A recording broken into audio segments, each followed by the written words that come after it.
We stay in the AFC. The 2025 first-round draft pick.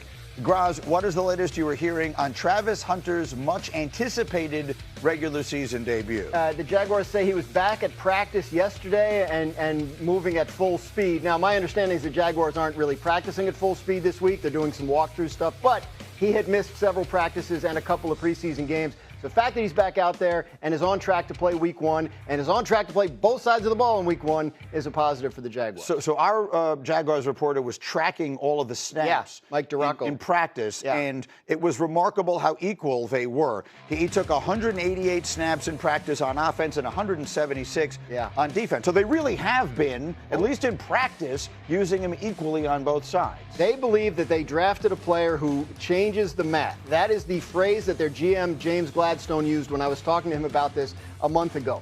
They feel like he can play both ways. How much on either side is what they have been using training camp to kind of try and work through and figure out, and I think it could vary and change as the season goes along. Yeah, I'd be shocked if game one he's not the starter on offense and the starter on defense. Like, I think that's the reason why they did this. Part of this we have to admit or understand that this is about the spectacle that the Travis Hunter is going to bring. So they're going to try everything they can to make sure he's out there as much as possible within reason, because I think they know it's a long season.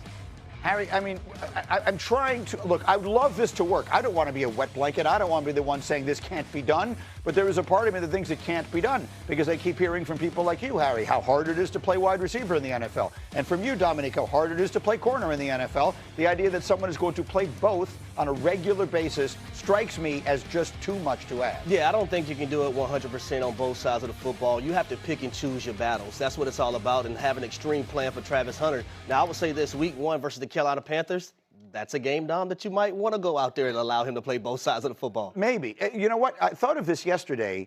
Not that it's an original thought, but it sort of crystallized in my head. Changing the math could also mean 1 week. Here's the way I think it could work. 1 week he's a wide receiver. You look at the matchups, you see where you think it's more effective. 1 week he's going to play wide receiver and dabble in defense. The next week he's going to play defense and dabble in offense. That would still be playing both ways, just not taking 120 snaps a game. Right, and maybe it's a sliding scale, right? And maybe it depends on the injury situation on the Jaguars. If the wide receiver room is banged up, maybe he leans more that way, or vice versa. So, yeah, I think ideally, they want to have confidence in his ability to play them both, so they have that flexibility that you're talking about. And by the way, they don't mind if their opponent spends part of their practice week wondering what they're going to get. I mean, if you end up with 60 or so snaps, then you've played a game. And I think that playing both sides, you use different parts of your body and different muscles. Like, it could turn out, if they play him in the way that you're talking about, that it could work. I just love this story because, like, the players are the wet blankets in this story, and I'm excited to see this. I want to see this happen. We have flipped the script.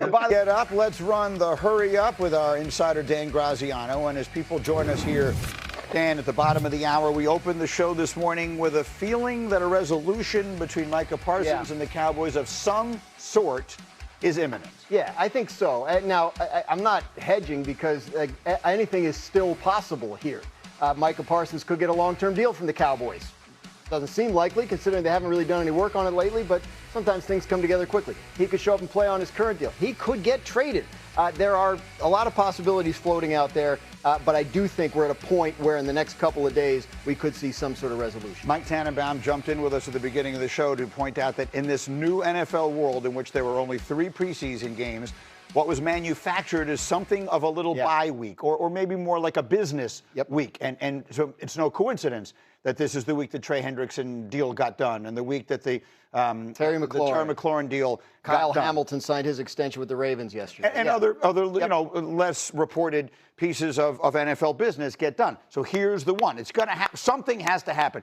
Even the Cowboys, as circus-oriented as they may be, have to recognize they can't have this hanging over their heads like this when they go play the defending champs a week from tonight. We all talk about how the deadlines will spur some action, and we're getting closer and closer to what appears to be the first legitimate deadline is that week one game or Thursday night game against the defending champs. They want it to be understood where Micah's going to be, if he's going to be here, if he's going to be on the field, if he's going to be on the sideline. Those decisions need to be cleared up right now. I think, like we mentioned, Micah's flying to different places to get his back checked out to make sure that's in tip-top condition, which I choose to mean to be optimistic, making sure that his back is in good shape because Jerry is going to come to his senses and give him the deal that he deserves. Well, I mean, does that presuppose that they play the game and they give up like 52 points? Right? I mean, does that?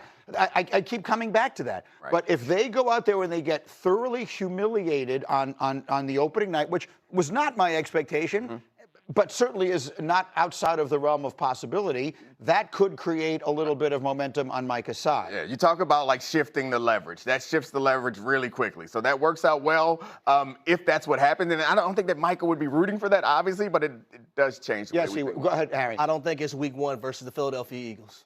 I think if they lose week 2 versus the New York Giants, that's when things get real for the Dallas Cowboys because they're expected to beat the New York football Giants. Right. If they lose that matchup, then the ball is really in Michael Parsons' court, in my opinion. That's a really interesting way to put that or Yeah. to think about that. I remember when I asked Joe Fortenbaugh, our gambling expert, about how the Micah thing, the holdout, impacted their win total. He said, look, that first game is a game that you anticipate them losing anyway, so it doesn't change the way that the gamblers look at that sort of thing. Yeah, I think yes, I think that would be the way if Micah wanted to push it and get Jerry to cave in and do the deal Micah wants as opposed to the deal Jerry thought they had done in March, then that's the way to do it. At this point, I'm just questioning whether the Cowboys let it get that far or whether something has to happen in the meantime. I wonder a little bit if we're saying this is about ego and pride.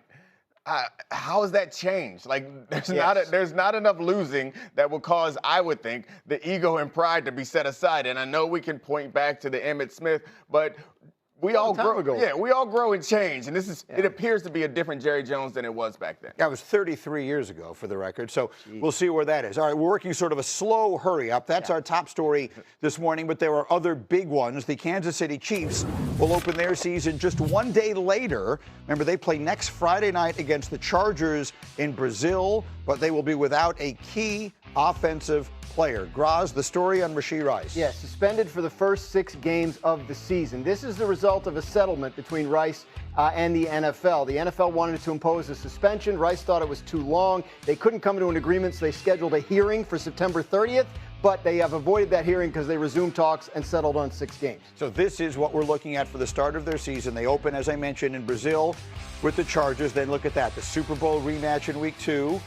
Giants, then the Ravens, which is a monster matchup, and the 6 games concludes with the Detroit Lions. So this is a pretty tough start to the season. How, if at all, does it impact the way you view Kansas City this year? Well, I mean, they played much of last year without Rashee Rice. without Rashee Rice, and I think that a lot of the reason why we don't think highly of their receivers now was because Mahomes wasn't being protected. I think the protection changes the way that Xavier Worthy impacts the team. Like, you remember week 1, Xavier Worthy took that reverse, and we all were like, oh, they got something here. He's a deep threat. You can't protect your quarterback, then you can't really use him in the way that you want to. So I think that they might be in a better position than we assume, not because of the receivers as much as because we finally have some protection from him. Well, I would say this about Rashee Rice. He is the person that has become the security blanket for Patrick Mahomes outside of Travis Kelce.